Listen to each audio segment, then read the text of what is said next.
Hello friends, welcome to my channel. Friends, ನಾವಿವತ್ತು what's next in your love life ಅಂತ message ತೆಗೆಯೋಣ.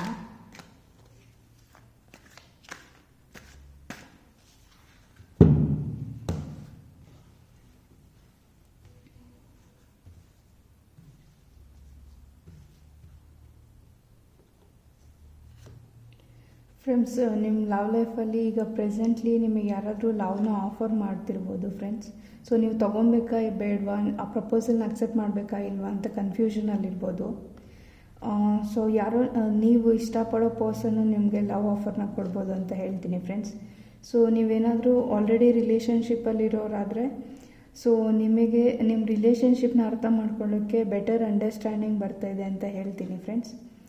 So ಇದು love offer ಮಾಡೋದೇ ಇದೆ. So ಹಾಗಾಗಿ ನೀವು ಆಲ್ರೆಡಿ ರಿಲೇಷನ್ಶಿಪ್ಪಲ್ಲಿದ್ದು ಮ್ಯಾರೇಜ್ ಮಾಡ್ಕೊಬೇಕಂತಿದ್ರೆ ಸೊ ನಿಮ್ಮ ಪಾರ್ಟ್ನರು ಇಲ್ಲ ನೀವು ಮ್ಯಾರೇಜ್ ಪ್ರಪೋಸಲ್ನ ಇಡ್ಬೋದು ಅಂತ ಹೇಳ್ತೀನಿ ಫ್ರೆಂಡ್ಸ್.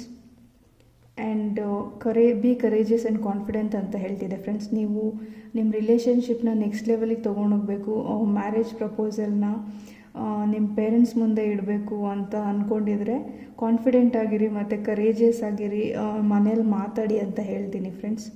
ಸೊ ನಿಮಗೆ ನೀವು ಏನಾದರೂ ಸಿಂಗಲ್ಸ್ ಆಗಿದ್ರೆ ನಿಮ್ಗೆ ಯಾರಾದರೂ ನೀವು ಇಷ್ಟಪಡೋ ಪರ್ಸನ್ನು ನಿಮಗೆ ಲವ್ ಆಫರ್ ಕೊಡ್ಬೋದು ಅಂತ ಹೇಳ್ತೀನಿ ಫ್ರೆಂಡ್ಸ್. ನೀವು ಆಲ್ರೆಡಿ ರಿಲೇಷನ್ಶಿಪ್ಪಲ್ಲಿದ್ದರೆ ನೀವು ನಿಮ್ಮ ಪಾರ್ಟ್ನರ್ನ ಡೀಪರ್ ಅಂಡರ್ಸ್ಟ್ಯಾಂಡಿಂಗ್ ಮಾಡ್ಕೊಳೋದಕ್ಕೆ ಆಪರ್ಚುನಿಟೀಸ್ ಬರ್ತಿದೆ ಅಂತ ಹೇಳ್ತೀನಿ ಫ್ರೆಂಡ್ಸ್. ಆಲ್ರೆಡಿ ನೀವು ರಿಲೇಷನ್ಶಿಪ್ಪಲ್ಲಿ ತುಂಬ ವರ್ಷದಿಂದ ಇದ್ದು ಮ್ಯಾರೇಜ್ ಮಾಡ್ಕೊಬೇಕಂತ ಇದ್ದರೆ it is A very good time ಅಂತ ಹೇಳ್ತೀನಿ ಫ್ರೆಂಡ್ಸ್.